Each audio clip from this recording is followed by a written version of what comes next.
Hello and welcome to St Andrew's, Wallace Green and Lowick, Church of Scotland. My name's the Reverend Adam Hood, and it's a great pleasure to welcome you to this historic building. It's often said that a person's life is shaped by the experiences that they encounter, and that can be true of a church as well. St Andrew's, Wallace Green has played a part in the life of Berwick ever since it was built in 1859. And today its members continue to be involved in many different activities throughout the local community and beyond. In this documentary film, I would like to invite you to meet some of the members as they talk about what's been important in the church's life for them, and also as they look ahead to the future and to new opportunities for cooperation and local service in the years to come.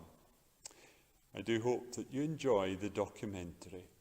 I first was associated with the church in 1945 when I was a young reporter with the Berwick Advertiser, and one of the calls we had to make was on the minister of the parish church and the minister of Wallace Green Church, who at that time was the Reverend R. Marshall Smart.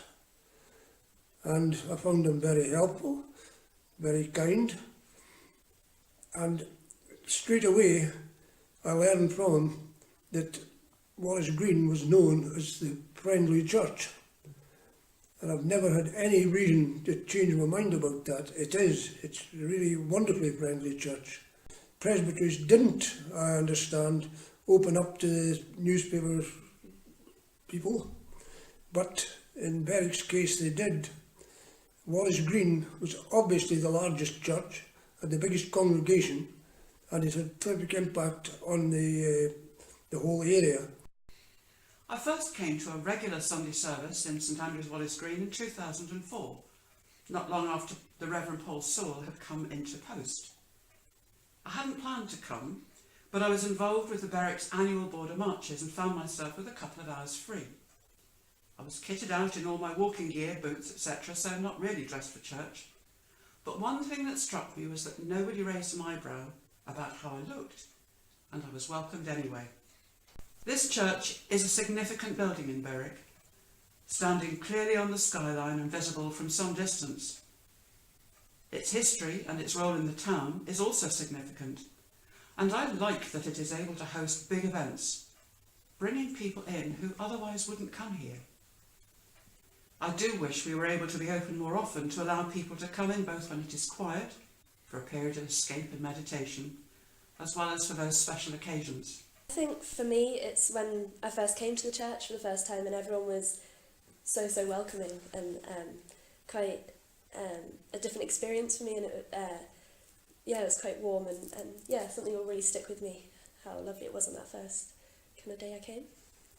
One thing that really sticks with me is when we went to the Rose Gardens for a picnic, because I really got to know people a lot better, and it was a great time for fellowship and played games and enjoyed the baking. And it was just a really enjoyable event. Well, I'm Siobhan, I'm 15 and I've lived here all my life. I used to go to the Sunday club, but now I go to the youth group and occasionally help with the Sunday club things. And my sister got christened here, so that's the thing that stands out. Yeah. Especially recently we've started to reach out with the youth club. We're bringing in people that are more of our age, and they haven't been in this kind of environment before, and that's quite exciting for me, and I'm sure for Siobhan as well. Yeah. We have quite a few sort of social events, but we've had lots of social events in the past. I don't think we've any more now than we had then, and of course we now have lady elders and things, which creates a different atmosphere in the session. The minister here has normally been Padre to the British Legion, so we've always had a fairly big involvement in the November Remembrance celebrations, and with the with the parish church next door, we've done alternate service. That's been always, and we have had some. We had the 150 service, and we had the moderator of the General Assembly, the Church of Scotland that year. That was an important service. I suppose in my time the biggest thing we've ever done was the 150th celebrations, which was quite a big thing, and the moderator came down and there was this huge service and we fed everybody in the pews, and it was a time of real excitement and looking forward to that event. It was good fun. Well, I've got to say my own wedding and of course my son's baptism have got to be the main highlights in this building. Certainly my wedding was absolutely fantastic, but of course the child's baptism, when you've got a child, it seems to be the best thing in the world. So that was a really great day, and we had a lot of people here and a lot of food through the back, so it was a brilliant day all around, and I think that was really the highlight of my time here. The welcome that Karen and I got when we first came was something we'd never encountered in any other church. People are very warm, the fellowship is excellent, the minister, I feel, is doing an excellent job. The church is about the people. You don't need a building to be a church. The church is the people, and I think sometimes all churches lose sight of that fact. You can meet in any hall, any group of people getting together could be a church. The minister, which was Alison Meikle, press ganged me into be doing the Beatles job, which I'd done for 11 or 12 years, and I enjoyed it very much.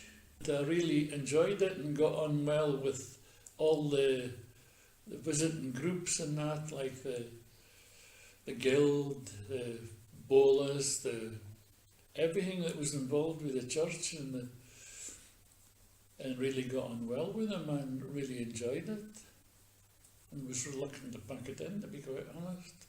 Church has to somehow get into schools, get into universities, colleges, and grasp that opportunity to converse with that generation. And if we can get the children and youth involved, then I feel that's the way forward. Well, I think that Adam is going the right way about it.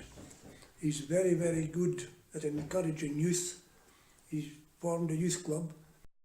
He has the junior Sunday school, and he is definitely right in attracting young people, because it's not easy to get people involved at that age, and what he's got now is certainly providing the framework on which he can expand in the future. I think that we'll probably start new patterns in the future to kind of keep with the changing society.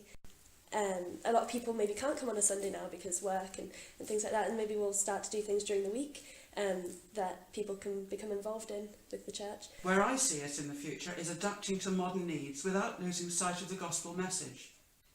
Returning to being the heart of the community, whether here at St Andrews or across the river in Tweedmouth, Spittal, Ord or Scremiston, where people attend the church that is nearest to them and become involved with their own neighbourhoods, so that everyone can experience Christ in their homes and in their daily lives. I think the Flower Festival is one that will draw people into the church who aren't members and who aren't churchgoers. And I think it's making people aware that the church is here and that we offer various services, and that we're not some threatening building, it's quite a friendly atmosphere and it's community. And I think that's the important bit. I suppose the service that I got my 30-year certificate of being an elder was a memorable service, because I knew nothing about it till Alison Meikle, the minister, began to talk, and I thought, gosh, that's me she's going to start talking about, and that's the first I knew about it, although my wife was obviously in on it and she knew that I was coming to church. That was a memorable occasion, and we've had, as I say, some very memorable services, and we've had some well-known people in the church as well, which I had the privilege of meeting, yes. I think it's continued traditions that have been established over years. Yes, I think there are. I think that it more continues than it has been in the past. The traditions are much the same, really. There's not a big lot of change, really. It's certainly a valid part of the community, and I think it does a lot of good work, where charitable work and stuff like that. I think you've always got to be thinking of new ways, whether you're doing well at something or not so well. You've always got to try and think of new innovations and new ways forward. Otherwise, you don't want to rest on your laurels. And I think we could be doing a lot more, and I'm sure everybody here will be looking into doing more. I mean, hopefully anyone coming through the door gets a nice welcome and is encouraged to stay for tea and coffee and a chat afterwards. And I think in the future, maybe we need to reach out to some of the holidaymakers that come to this town. Population doubles during the summer, and there's very little catering for them in that side. And maybe we need to sort of make them aware that we're here, or even go to them and find ways of engaging with the visitors to the town. Having been actively involved in drama all my life, in local level and also the theatre group I formed, the abiding happy memories are the two people that have done little drama sketches with comedy attached. You just need to look at the congregation as they leave to see how much they enjoy that sort of thing. And I don't want to decry what Adam says in any way, but I do fervently believe that that is the way forward to try and reach to people through various forms of art. It really shows the wealth of talent within the church and in the area that so many top-class events have been held here under the church auspices. They had a very, very long association with sport, which many people don't realise probably.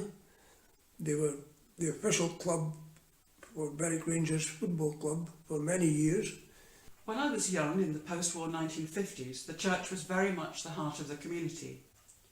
And it was the first place people looked, certainly in the congregation tradition, in times of trouble. And people responded. I remember a happy place where everyone was involved. Even non-Christians appreciated it. I would love to see a return to this type of church, where small groups can meet, where everyone feels safe, when our reliance on government and social services is secondary, and it is the community that looks after its own. Berwick does rise to challenges when they are brought to the public's attention, food banks, etc., but it isn't yet part of the day-to-day pattern of life. St Andrew's, Wallace Green and Lowick Church is often known as the welcoming church, and as you've seen in this documentary, our members are always looking for new ways of reaching out to make a difference in the local community. Our church has seen some sweeping social changes and has been at the heart of many great historical events here in Berwick. Today, the welcoming church still offers a warm invitation to anyone who would like to join us and be their own part of the story of this church and congregation.